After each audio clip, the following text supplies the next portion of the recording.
پیدائش 50واں باب۔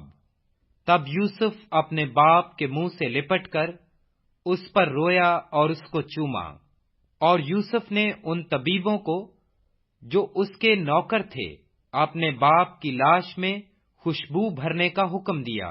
سو طبیبوں نے اسرائیل کی لاش میں خوشبو بھری، اور اس کے 40 دن پورے ہوئے، کیونکہ خوشبو بھرنے میں اتنے ہی دن لگتے ہیں، اور مصری اس کے لیے 70 دن تک ماتم کرتے رہے۔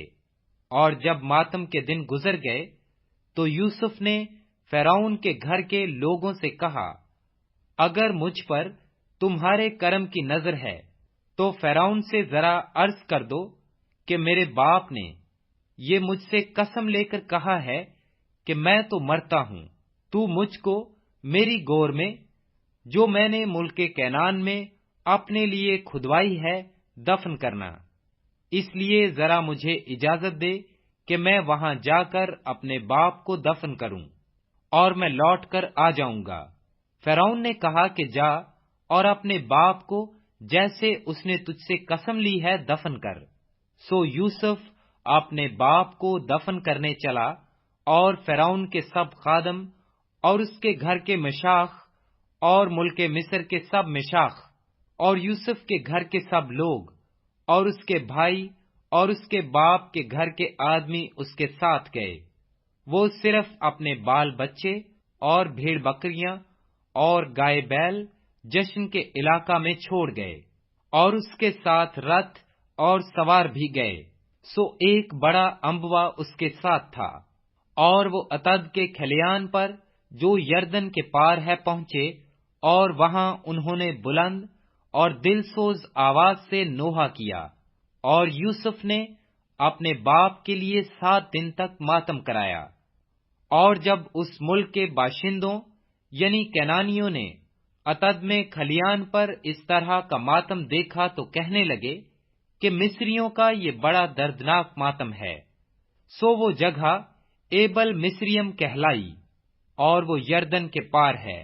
اور یعقوب کے بیٹوں نے جیسا اس نے ان کو حکم کیا تھا ویسا ہی اس کے لیے کیا، کیونکہ انہوں نے اسے ملک کنعان میں لجا کر ممرے کے سامنے مکفیلا کے کھیت کے مغارہ میں، جسے ابراہیم نے عفرون ہتی سے خرید کر گورستان کے لیے اپنی ملکیت بنا لیا تھا، دفن کیا۔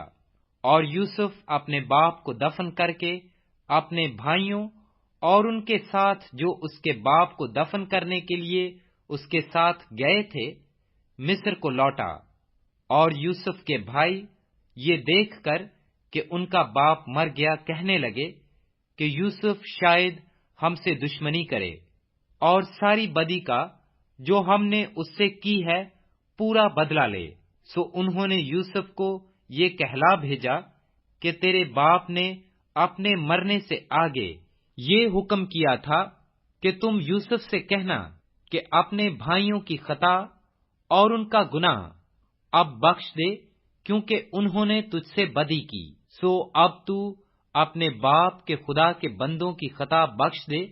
اور یوسف ان کی یہ باتیں سن کر رویا، اور اس کے بھائیوں نے خود بھی اس کے سامنے جا کر اپنا سر ٹیک دیا اور کہا، دیکھ ہم تیرے خادم ہیں۔ یوسف نے ان سے کہا، مت ڈرو، کیا میں خدا کی جگہ پر ہوں؟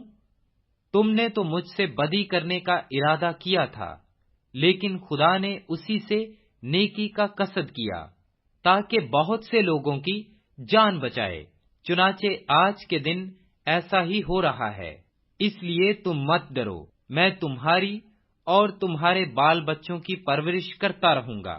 یوں اس نے اپنی ملائم باتوں سے ان کی خاطر جمع کی۔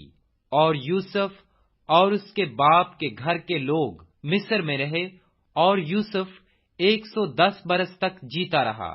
اور یوسف نے افرائیم کی اولاد تیسری پشت تک دیکھی، اور منسی کے بیٹے مکیر کی اولاد کو بھی یوسف نے اپنے گھٹنوں پر کھلایا۔ اور یوسف نے اپنے بھائیوں سے کہا، میں مرتا ہوں، اور خدا یقیناً تم کو یاد کرے گا، اور تم کو اس ملک سے نکال کر اس ملک میں پہنچائے گا جس کے دینے کی قسم اس نے ابراہیم اور اسحاق اور یعقوب سے کھائی تھی۔ اور یوسف نے بنی اسرائیل سے قسم لے کر کہا، خدا یقیناً تم کو یاد کرے گا، سو تم ضرور ہی میری ہڈیوں کو یہاں سے لے جانا۔ اور یوسف نے 110 برس کا ہو کر وفات پائی، اور انہوں نے اس کی لاش میں خوشبو بھری اور اسے مصر ہی میں تابوت میں رکھا۔